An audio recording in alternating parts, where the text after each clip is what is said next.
കരുതലിന്റെ സ്നേഹസ്പർശം AKG memorial cooperative hospital, Kannur.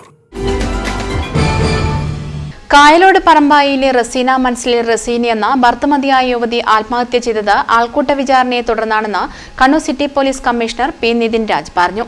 Kannur city police commissioner കാര്യാലയത്തിൽ മാധ്യമങ്ങളോട് പ്രതികരിക്കുകയായിരുന്നു അദ്ദേഹം. റസീനയുടെ മൃതദേഹത്തിൽ നിന്നും ലഭിച്ച ആത്മഹത്യാക്കുറിപ്പിൽ ഈ കാര്യം വിശദമായി തന്നെയുണ്ട്. ആത്മഹത്യാക്കുറിപ്പിൽ പ്രതികളുടെ പേരുകൾ പരാമർശിച്ചതിലാണ് അറസ്റ്റ് ചെയ്തത്. യുവതിയുടെ ആൺസുഹൃത്തിന്റെ മൊബൈൽ ഫോൺ പിടികൂടിയത് പ്രതികളുടെ കയ്യിൽ നിന്നാണ്. SDPI പ്രവർത്തകരായ പ്രതികൾ പറമ്പായിലെ SDPI ഓഫീസിലെത്തിച്ച് 5 മണിക്കൂർ യുവാവിനെ ചോദ്യം ചെയ്തു.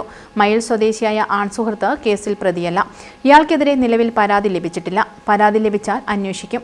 റസീനയുടെ മരണത്തിനിടയാക്കിയ ആൾക്കൂട്ട വിചാരണയിൽ കൂടുതൽ പേർ പങ്കെടുത്തിരുന്നോ എന്ന് പിണറായി പോലീസ് അന്വേഷിച്ചു വരികയാണെന്നും സിറ്റി പോലീസ് കമ്മീഷണർ അറിയിച്ചു. ഈ കേസിന്റെ ആസ്പദമായിട്ടുള്ള സംഭവം കഴിഞ്ഞ ഞായറാഴ്ച വൈകിട്ട് പിണറായി പോലീസ് സ്റ്റേഷൻ പരിധിയിൽ കായലോട് വെച്ച് ഈ കേസിൽ മരണപ്പെട്ടിരിക്കുന്ന സ്ത്രീയും അവരുടെ ഒരു സുഹൃത്തും സംസാരിച്ചുകൊണ്ടിരിക്കുന്ന സമയത്തേക്ക് അവിടേക്ക് 3 ബൈക്കുകളിലായിട്ട് ആൾക്കാർ വരികയും ഇവരോട് വളരെ മോശമായ രീതിയിൽ സംസാരിക്കുകയും ഭീഷണിപ്പെടുത്തുകയും ഇവരുടെ കൈവശമുണ്ടായിരുന്ന മൊബൈൽ ഫോണുകളൊക്കെയും പിടിച്ചെടുക്കുന്ന ഒരു സാഹചര്യം ഉണ്ടായിരുന്നു.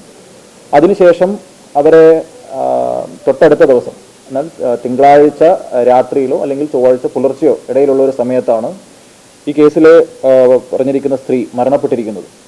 ഈ മരണത്തിൽ ഏറ്റവും പ്രധാനമായിട്ടുള്ള ഒരു കാര്യം, അവരുടെ ശരീരത്തിൽ നിന്ന് തന്നെ ഇതിൻ്റെ സൂയിസൈഡൽ നോട്ട് പോലീസിന് കണ്ടെടുക്കാൻ പറ്റിയിട്ടുണ്ട്. ഈ സൂയിസൈഡൽ നോട്ടിൽ വളരെ കൃത്യമായിട്ട് ഈ സംഭവത്തിന് ആസ്പദമായിട്ടുള്ള സാഹചര്യങ്ങളെ പറ്റിയിട്ട് വളരെ വിശദമായിട്ട് തന്നെ ഈ കേസിൽ മരണപ്പെട്ടിരിക്കുന്ന സ്ത്രീ പറഞ്ഞിട്ടുണ്ട്. അതിൽ പറഞ്ഞിരിക്കുന്ന ഒരു പ്രധാനപ്പെട്ട കാര്യം, അവരും ഒരാളുമായിട്ടുണ്ടായിരുന്ന ഒരു സൗഹൃദവുമായി ബന്ധപ്പെട്ടിട്ടുണ്ടായിരുന്ന സംസാരത്തിൻ്റെ ഇടയിൽ കുറേ പേര് വരികയും അവരെ ഭീഷണിപ്പെടുത്തുകയും അവരെ മോശമായ രീതിയിൽ ചിത്രീകരിക്കുന്നു എന്ന രീതിയിലേക്കുള്ള ഒരു ഭീഷണിപ്പെടുത്തലും അവരുടെ കൈവശമുണ്ടായിരുന്ന ഈ സുഹൃത്തിൻ്റെ കൈവശമുണ്ടായിരുന്ന ഫോണൊക്കെ തട്ടിപ്പറിക്കുകയും ചെയ്ത ഒരു സാഹചര്യം ഉണ്ടായിരുന്നു. ഇത് ഞങ്ങളെ ജീവിക്കാൻ അനുവദിക്കുന്ന ഒരു സാഹചര്യം ഉണ്ടാവില്ല എന്ന് കണ്ടതുകൊണ്ടാണ് ഞാൻ സൂയിസൈഡ് ചെയ്യുന്നത് എന്നുള്ളതാണ് സൂയിസൈഡ് നോട്ടിൽ വളരെ വിശദമായി പരിശോധിക്കുന്ന സമയത്ത് നമ്മൾ മനസ്സിലാക്കുന്നത്. ഈ കേസിൻ്റെ തുടർന്നുള്ള അന്വേഷണത്തിൽ അന്നേ ദിവസം അവിടേക്ക് വന്നിരുന്ന ആൾക്കാരെ പോലീസ് വിശദമായി ചോദ്യം ചെയ്തു. അവരുടെ കൈവശത്ത് നിന്നും പോലീസ് അതിന് ഉപോത്ബലകമായിട്ടുള്ള ഡിവൈസസ് ഒക്കെയും റിക്കവർ ചെയ്തിട്ടുണ്ട്. കഴിഞ്ഞ ചൊവ്വാഴ്ചയാണ് ഭർത്തമതിയായ റസീനയെ വീടിനുള്ളിൽ തൂങ്ങി മരിച്ച നിലയിൽ കണ്ടെത്തിയത്. സംഭവത്തിൽ SDPI പ്രവർത്തകരും പറമ്പായി സ്വദേശികളായ MC മൻസിൽ VC മുബഷീർ, കണിയാന്റെ വളപ്പിൽ KA ഫൈസൽ, കൂടത്താൻകണ്ടി ഹൗസിൽ VK റഫ്നാസ് എന്നിവരെയാണ് പിണറായി പോലീസ് അറസ്റ്റ് ചെയ്തത്.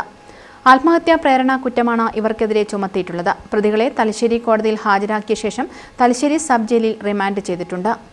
News bureau, Kannur. Madhurag gold and diamonds, Madhurag building, Kannur road, Chakkarakal.